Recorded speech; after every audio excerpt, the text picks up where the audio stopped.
Po në këtë rast, a nuk është Shtetet Bashkuara të Amerikës duke përdorur SPAK-un si armë sekrete për të goditur gjithë klasën e korruptuar politike në këto 35 vjet? Unë ashtu e pres. Dhe ashtu mendoj me 90% ashtu do bëhet.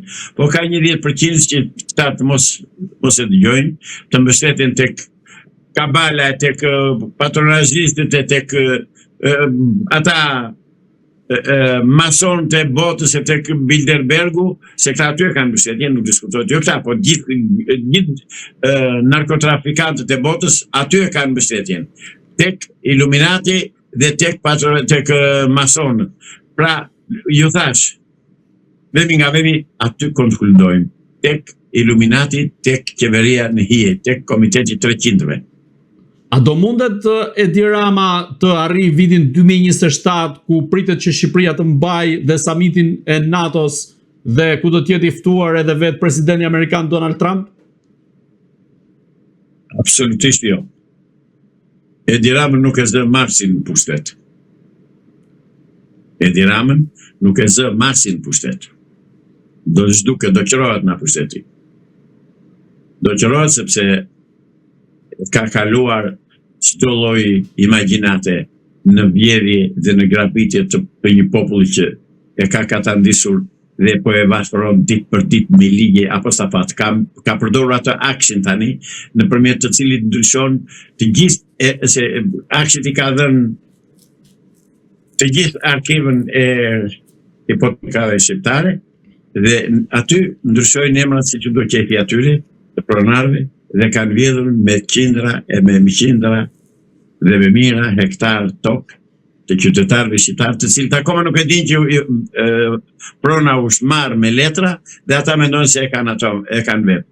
Janë marrë pronë, do të ju ka vjedhur Edi Rama. Dhe atë punë po bën ditë për ditë. Zoti Islami, si mendoni çfarë do të ndodhë 22 janar me gjykatën kushtetuese në raport me Belinda Pallukun? Nuk do ta shesi, do ta mbrojë.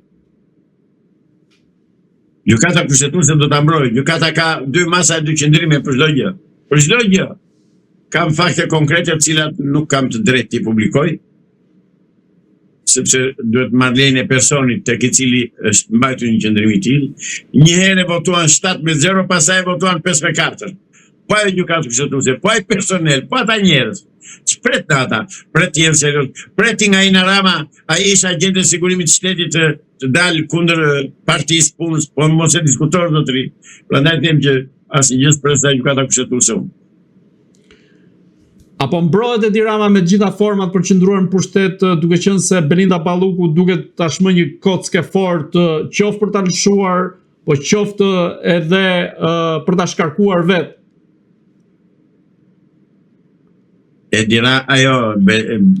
Belinda Palluku e ka në dorë Edi Ramën, e ka kastruar. Sepse të tëra pislëqet që ka bërë me urdhër dhe me firmë të tija.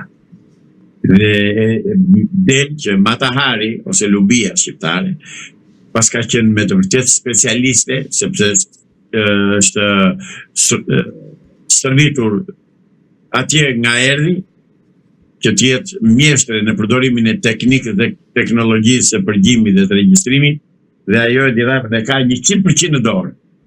Prandaj Edi Rama bën të pamundurin që ta shpëtojë atë, se duke shpëtuar atë shpëton veten. Dhe mos e harroni thënien e zonjës Balluku që i tha, dëgjoj ti, i tha, nuk do lejoj unë ty tha të bësh me mua atë që i bëri babai ju gjyshit tim. I ka thënë të tëra Belinda Balluku me këtë fjali, kush ka më në kokë të shikojë gjykojë. Pra i tërmet Edi Rama. Edi Rama ikën se shejtani nga Temjani nga Belinda Balluku. A mendoni se mund të ketë një moment që Belinda Palluku mund të shpërthej të plas dosjet e forta të politikës, apo mund të ndodh siç ndodhi me rastin e Arben Ahmetaj, që mund të arratiset nga vendi dhe të denoncoj nga jashtë të gjitha aferat korruptive? Tani ajo është në dorë të FBI-s dhe të Byros Kombëtare të Hetimit, nuk do të jashtë. E para. E dyta, tashmë dhe të dalë jashtë, dhe të rri brenda ajo që ka pasur për të zbuluar tek varësit e saj dhe tek puna e saj është zbuluar dhe është në dorë të SPAK-ut. Tani thjesht SPAK-u nuk do të punoj sepse nuk e lë Edi Rama. Pik! SPAK-u është dhe tërë Amerikanët e bëm neve. E bën me kë e bën? E bën me spionët e sigurimit të shtetit, e bën me komunistët e Shqipërisë, jo do të ri, po të donte të bënte një SPAK të mirëfillt, do kishin marrë student juristë që kanë mbaruar në vende të ndryshme të botës, të papërlyer me politikën shqiptare, të thoshin tani, hajde në këtu ligjin e atë ku keni zyrat e ku keni, vazhdoni punën. Vetëm atëherë do kishte shpresë për SPAK-un, që të mos vareshin nga Edi Rama. Tani ata varet të tërë nga Edi Rama, zotëri, mos shpresoj askush se mund të bëjnë ndonjë gjë. Zoti Islami, po me opozitën, çfarë po ndodh, e cila duket se pret që SBA-ja të veprojë me Edi Ramën ashtu siç veproi me Maduron dhe të vi më pas në pushtet? Opozita njerë do dorëzoi Sali Berishën te Madurot, te Amerikanët, se është non grata. Dhe opozita, po e quaj opozitë se me që ma përmend ti si opozitë, se unë nuk kam thënë që opozitë në Shqipëri nuk ka. Nuk ka që bëne opozita është për vetën ditallë që kanë vjedhur bashkë, kanë bashkë, vjedhin bashkë, mastrojnë bashkë, gënjejnë bashkë, grabisin bashkë. Qa opozite? Po ke opozitën? S'ka opozitë më zotë vi. Ure kanë aksionet bashkë në gjitha veprat, në gjitha ndërtimet në Shqipëri. Qoftë me oligarkët, qoftë me tenderat që jepin lartë e poshtë. Janë bashkë. Ndërkohë, disa ditë më parë, Agron Shehaj u prit në ambasadën amerikane ku pati një takim të ngarkuar me punë Nancy Van Horn atje dhe më pas pati dhe një njoftim nga ana e ambasadës amerikane. Si mendoni, a e ka mbështetjen e Shtetit Bashkuar të Amerikës Agron Shehaj dhe a mund të konsiderohet një element shumë i rëndësishëm i opozitës për të bërë opozitën e dur përballë Edi Ramës? U dha ndonjë deklaratë për shtyp se përse vajti dhe çfarë bisedua? Për aktualitetin politik në vend, ishte sqarimi. To janë më ka çunë na me lagoj, nuk them konkretisht çfarë temash. S'ka. Roli i opozitës, situata politike në Shqipëri. Po nuk është, dëgjoj. Nuk është opozit Agron Shehaj. Se një është. Po dhe sikur tjetë, ka dhe ai kusuret e tij që ka bashkëpunuar me këtë opozit të shkruar sot. Kështu që asnjë nga kjo klasë politike është e pamundur që të marrë pushtet dhe të vazhdojë të qëndrojë pushtet në Shqipëri. Në Shqipëri duhet urgjentisht të shpallen jashtë ligjit në dy partitë e mëdha, domethënë Partia Komuniste e Shqipërisë. Që kanë qenë komunistë, socialistë, demokratë në pushtet, të zhduken nga politika shqiptare. Kjo është zgjidhja e Shqipërisë. Zoti Islami, dhe i pyetja e fundit, si e shikoni vitin 2026 dhe cilat do të jenë ato kokat politikës që do të goditen për t'i hapur rrugën zhvillimit të vendit?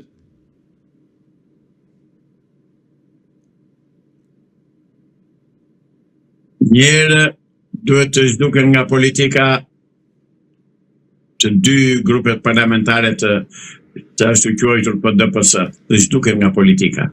Një.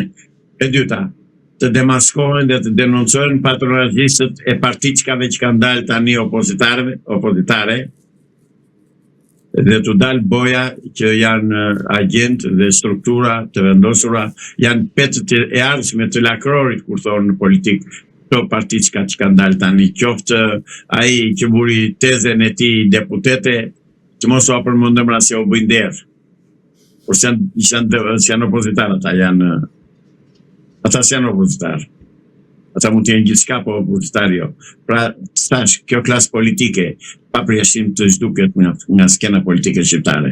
Kjo është zgjidhja e Shqipërisë. Në duan Amerikanët të shpëtojë Shqipëria, në duan që të zbatojnë amanetin e lënë nga George Washingtoni dhe të zbatojnë ata amanet të lënë nga presidenti Wilson që tha Shqipëria do mbetet Shqipëri. Po që se këta pasardhës të atyre burrave në Amerikë nuk bëjnë këtë që e kanë amanet nga të partë e tyre, ne jemi të mbaruar se s'kemi që bëjmë, ne jemi shumë pak.